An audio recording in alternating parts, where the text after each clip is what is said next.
The Situation Room with Wolf Blitzer, tomorrow at 5 Eastern on CNN.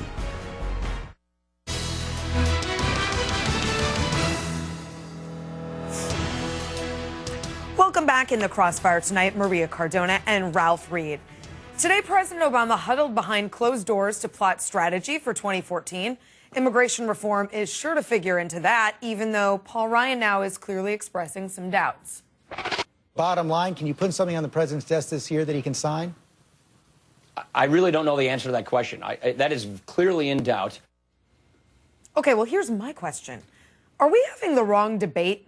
When it comes to pathways to citizenship, does anyone bother to look at the numbers? According to a Pew poll conducted in 2012, nearly 2/3 of the 5.4 million legal Mexican immigrants who are eligible to become citizens of the United States have decided not to pursue that. Why? Many say they're simply not interested. So, Maria, I've got some more polling. This one from Pew. When asked what's more important among Hispanic legal immigrants, they say legalization, 55% is more important. 36% say citizenship. So if the main priority is legalization, and we've got a Republican proposal on the table that allows for legal status, why are we obsessing over this pathway to citizenship that some immigrants don't even want? Well, I think the reason why the pathway to citizenship is important, and it is important to a lot of immigrants, is because we don't want to have in this country a second-class citizenry. So it's one thing to give them the choice, and if they choose not to become citizens, you know, that's fine. There are a lot of legal immigrants right now that are not citizens, and they continue to work and raise their families, and that's fine. And send money home, and send money home, and maybe intend on travel. returning That's home correct. at some point, That's exactly right.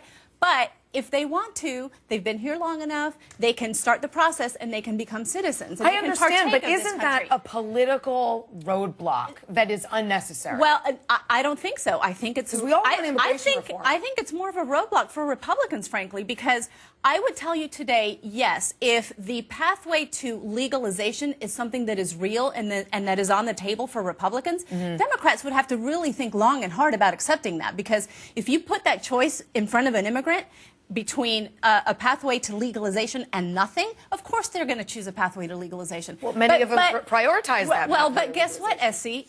There is nothing on the table right now. And in fact, Paul Ryan and Raul Laurador said on Telemundo to the whole Hispanic community in the country that he didn't think this was going to happen. It might not. Well, I think that would be a tragedy. Now, I'm really curious about you on this one. You have actually been a big fighter.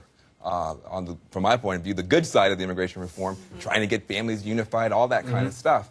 And yet, this seems to be a very tough pill for the Republican Party to swallow. And for some people, it seems like there may be an elephant in the room. There may be some either ethnic or racial or cultural chauvinism here.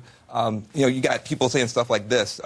Steve King is famous for doing this to you guys. He says, for every valedictorian, there's 100 other dreamer kids who weigh 130 pounds. They've got calves the size of cantaloupes because they're hauling 75 pounds of marijuana across the desert. Doesn't that kind of rhetoric from the Republican Party offend you or bother you? And why don't you guys speak out more strongly against those kinds of almost intolerant-sounding comments? Well, I think the most important thing that I can do at Faith and Freedom is talk about what we're for, not what we're against. And I think what's interesting about the debate, Van, is there's a lot of things that we can agree on. Yeah, but aren't you against comments like that? Well, that doesn't reflect my views. I've never said anything like that, and I don't think it. Look, Steve King's a friend of mine. I think the world of him. I think he's a great representative for the state of Iowa, and he's a good conservative. But you're a top, I've said political things... strategist, and I'm asking you a tough question here. You just said, on the one hand, we all know that you've been a good champion on some of this stuff. At the same time, you say your friend says stuff like this. If I'm just a regular person, I'm trying to figure out what party should I be a part of. I know that you have your heart in the right place, but your friends say terrible stuff. Doesn't that hurt the Republican Party, and why don't you do more about it? No, look, I think that there are bad actors and there are people who say things that they shouldn't say that are inartful and hurtful in both parties. I don't think that's confined to either party. And it gets back to what I said earlier, Van. If this is not, just a bunch of carnival barkers and this isn't just a reality show, if we're really going to try and arrive at public policy that changes people's lives for the better, then let's focus on getting the policy right. And what caused this system to get broken with the 65 immigration reform under Johnson was to move through chain migration. So now in our country, 80% of everybody who enters the country comes because they're related by blood or familial connection to somebody who's already here.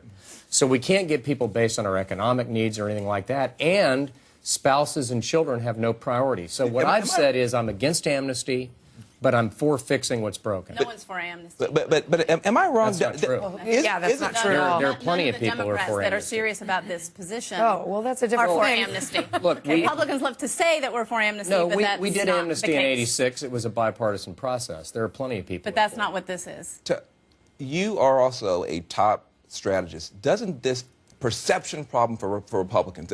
For Democrats, we don't have a problem on this issue. Republicans have a lot of dyspepsia on this issue. Yes. Isn't this an issue for them? And why do you think it's the case that they choke on it so hard? I think it's a huge issue for Republicans, but I actually do want to commend people like you, Ralph, because you have led on this. And I think the faith community, I think the law enforcement community, I think even the Chamber of Commerce, the business community that are mostly, you know, conservatives and Republicans have led on this. So there are a lot of Republican leaders in the right place, but I think they really need to push a little bit more, like Van was saying, because there are still a lot of Republicans in the House, and let's face it, this is up to the House now in terms of what is going to be presented, whether those principles are going to be able to become a reality. Right. And I do think it's a huge issue from a perception standpoint, from a future political survival standpoint, if you will. And you guys have heard this, right?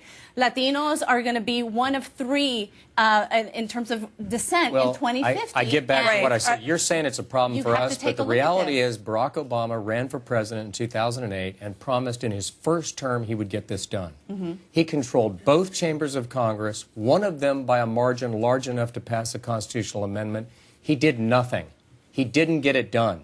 He's failed to lead. And that's a reality. And it didn't move at all. And then he did it by executive order before an election. I want to get one other question in here about Chris Christie, because he's been in the news, and I'm sure we can argue about him just a little bit. It seems to me the giddiness with which the media and Democrats are just, you know, delighting in his troubles is having an unintended consequence. It is winning him sympathy and support from the very people who trusted him the least, the far right.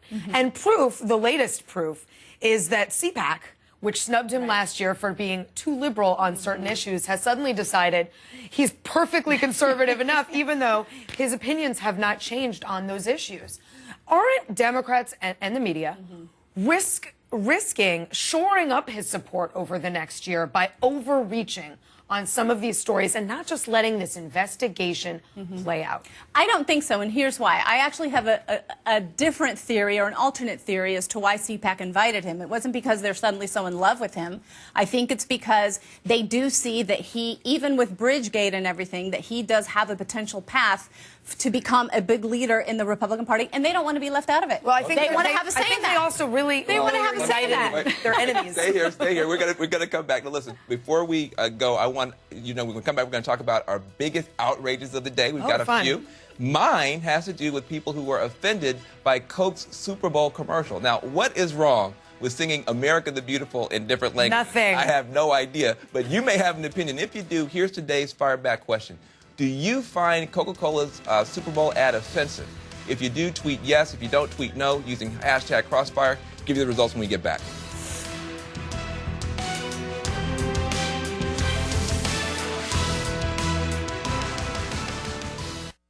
If your car's side glass gets broken, who's always there for you? Well, this mom chose Safe Light when the unexpected happened to her. See, we take care of more than your glass. We take care of you. Someone just smashed my window. Oh, I'm sorry. We'll have somebody there right away. Safe Light has more glass in stock than anyone, so she didn't have to wait. I got her back on her way fast, with new glass and a sense of relief. Thank you so much. You're very welcome. Good as new. Just another reason to trust a Safe Light